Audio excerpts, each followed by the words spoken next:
Before telling y'all about the relatively obscure Danish movie that I'm going to be bringing to y'all's attention today, I want to talk about what brought this movie to my attention again. I should say again, because I remember initially watching this movie several years ago, and it did have an effect on me, and I made a note of it, but I kind of I forgot the title. I forgot a lot about it. I remember the basic plot of it, but and it's sort of stayed with me. But it took me watching the Kino Corners latest video about Mads Mikkelsen, which is part of his Literally Me series. I think Kino Corner is the one who invented the Literally Me name or idea. Of course, the idea being that these various characters, or these various actors who play these characters, who lend themselves to, especially men, feeling like they are, incredibly relatable. There's something about these actors and the characters that they play that give off this relatable sense. It's an interesting idea. So he was talking about the movie featuring Mads Mikkelsen, who was in of course, the fiasco Indiana Jones movie. But 3 years ago, Mads Mikkelsen was in a movie called Another Round, which is a Danish production. Mikkelsen has done things, English-speaking things, and he's also done things in his native Denmark. And I watched the movie Another Round, and it's maybe a movie worthy of a review in and of itself, but I'm not feeling inclined to do that review right now. What I will say, certain things that stuck with me about the movie that kind of made it unique, that are peripheral to the theme of the movie, but that's nevertheless made it stand out in our day and age, which is that all of the major characters are white men, and that's not a problem. In fact, every character, I think, is white. It's set in Denmark, which is predominantly white, of course, but you know that if this had been made anywhere else, if this had been made in Hollywood, or if this had been made in the UK, or probably even other European countries, they would have done everything they could to have some prominently featured non-white characters, but doesn't seem to be the deal in Denmark. So maybe Denmark is kind of based in that way. I don't know. There's no gay storylines, nothing like that at all. Nothing woke whatsoever about this movie.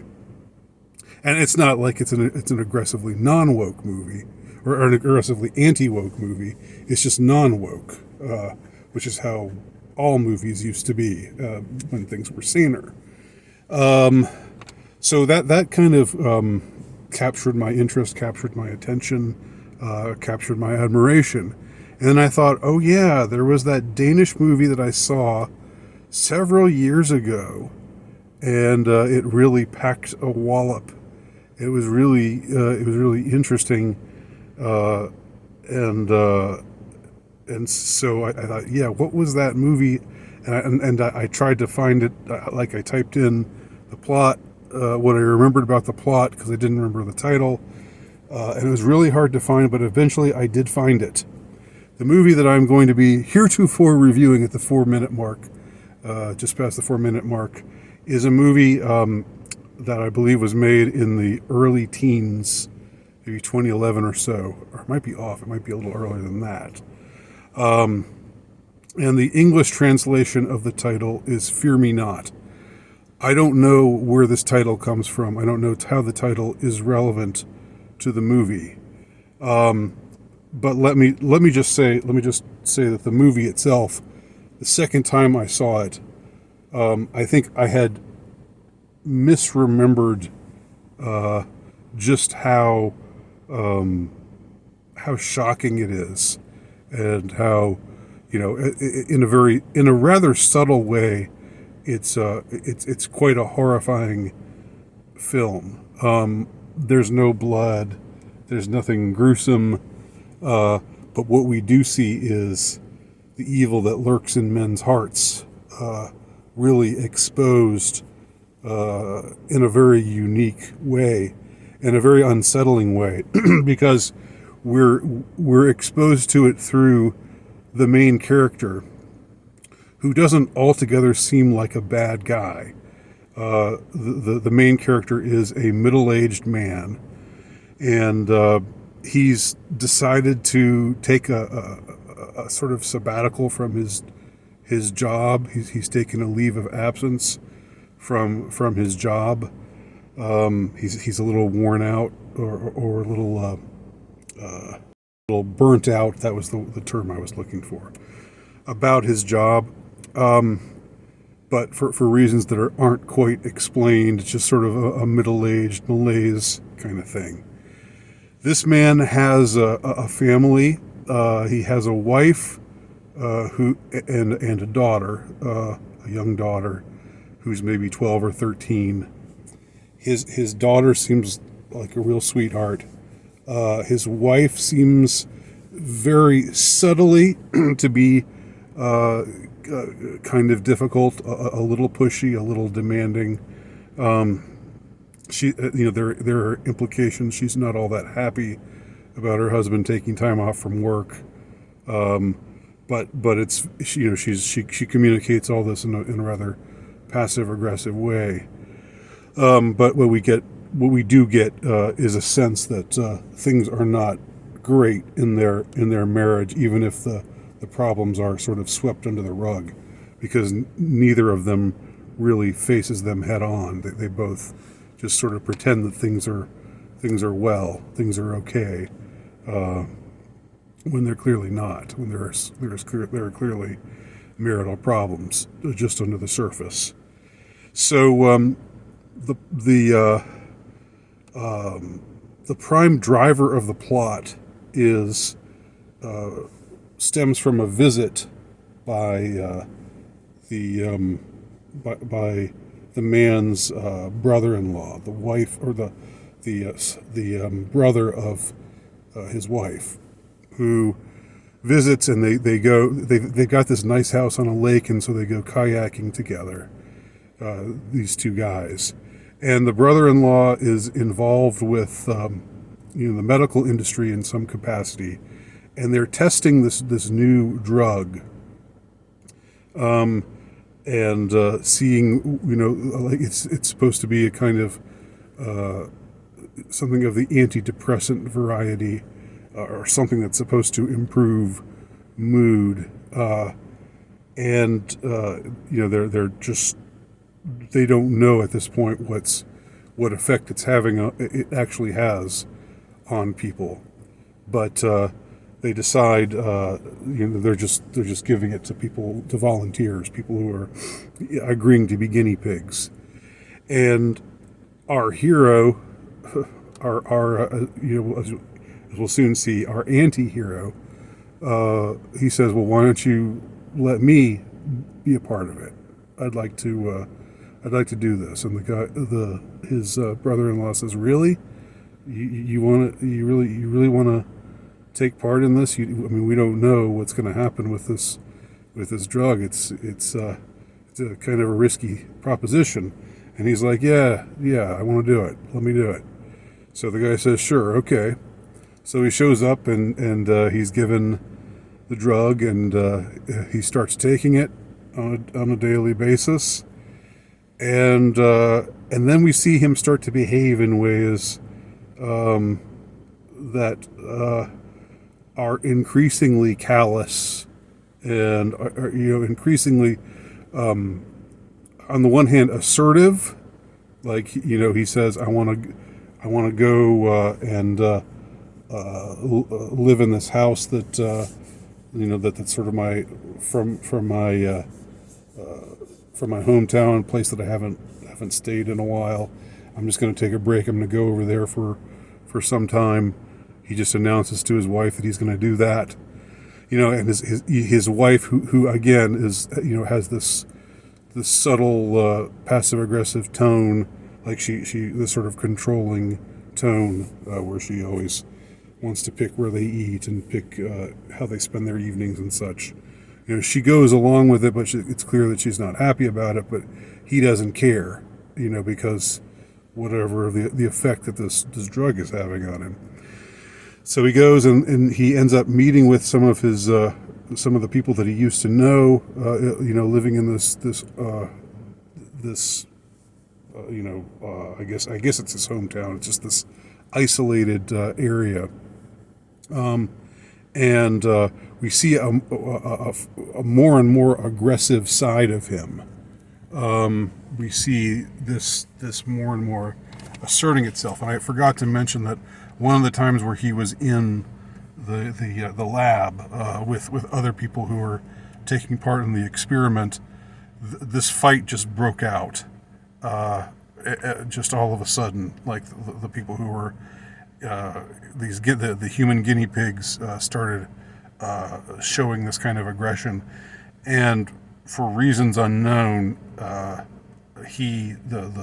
main character in this movie decided to just get in on the fight. Like he just sucker punched one of the guys who was fighting somebody else for just for stupid reasons, for silly stuff like, oh, you're sitting in my seat or whatever. So there's more and more like sort of you get more and more of the impression that this drug is having an effect on him. And at one point he decides to put it away, or having a negative effect on him, and yet he enjoys the effect that it's having on him because it makes him feel like he's powerful, like he can be assertive, like he can do the things that he really wants to do and doesn't have to just bow down to others. And so he gets scared by what happened at that particular time, and he resolves to throw everything away.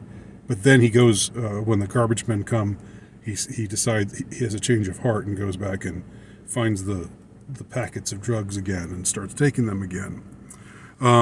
So lots of things end up happening. He meets with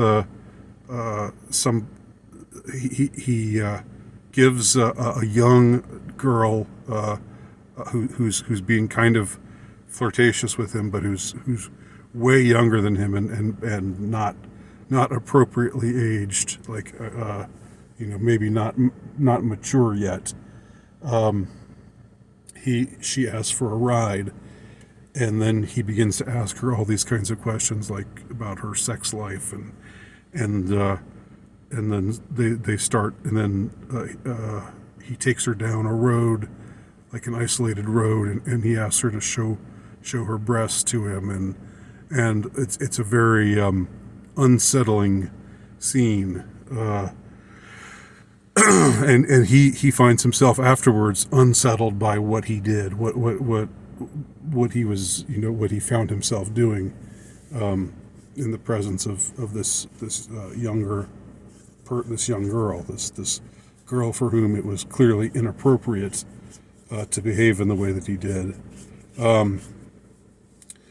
But then later on, it gets worse and worse. His behavior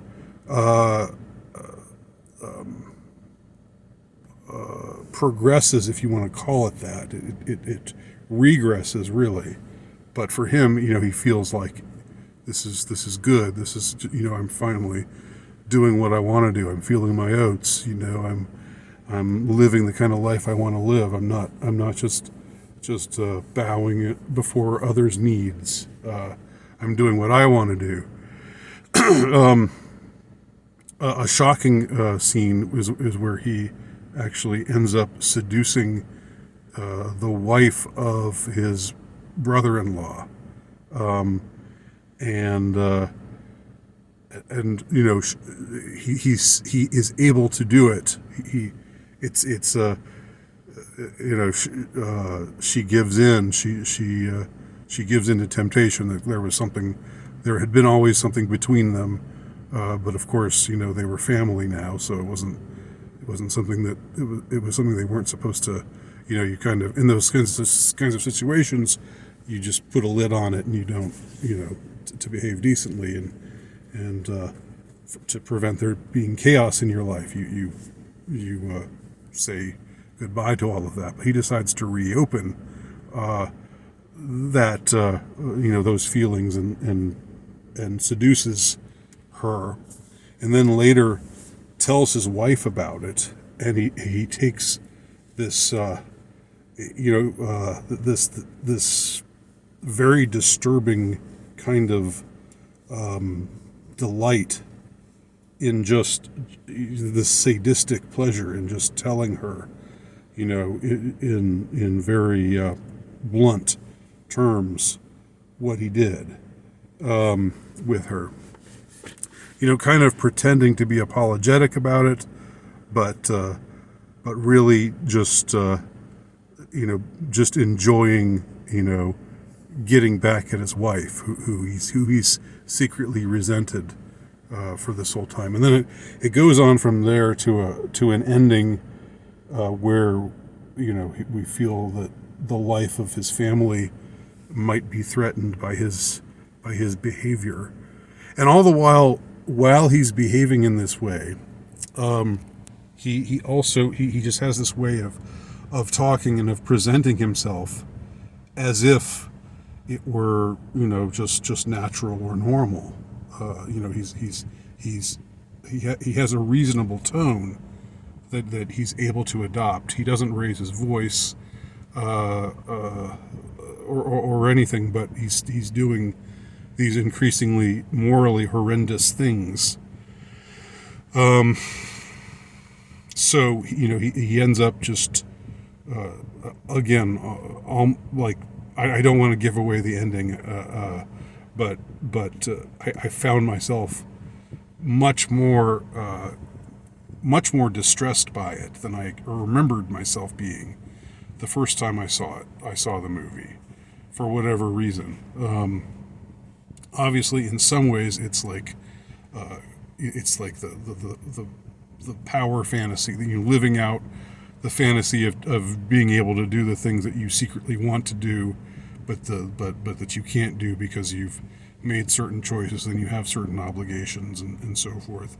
Which obviously there's an appeal to that for there's a vicarious appeal for the viewer, especially if the viewer is a middle-aged man. But on the other hand, there at this time anyway, there was something very disturbing, very distressing about it. And then there's a twist at the end, which again, and I remember thinking this at the time, and this is going to seem tacky on my part, but because it's going to seem self-promoting. But I wrote a book called Under the Nile, which was published at first in 2011, and has a similar plot to this movie. But I wrote it before I ever saw this movie. Similar in some ways, in that it's about somebody taking a drug, being part of an experiment where he takes a drug and then loses his inhibitions and it heads towards a particular kind of finale. And the twist is also very much the same, which I don't want to give away here, but it packs a wallop in the movie. So it's a great thing to watch in conjunction with reading my book, Under the Nile. But anyway, it's a movie that I still very much do recommend. And again, it got me into the mode of looking into Danish movies just because of through Kino Corner's review of One More Round. So anyway, that's my review of Fear Me Not. Check it out, and tell me what you think. Thanks for watching.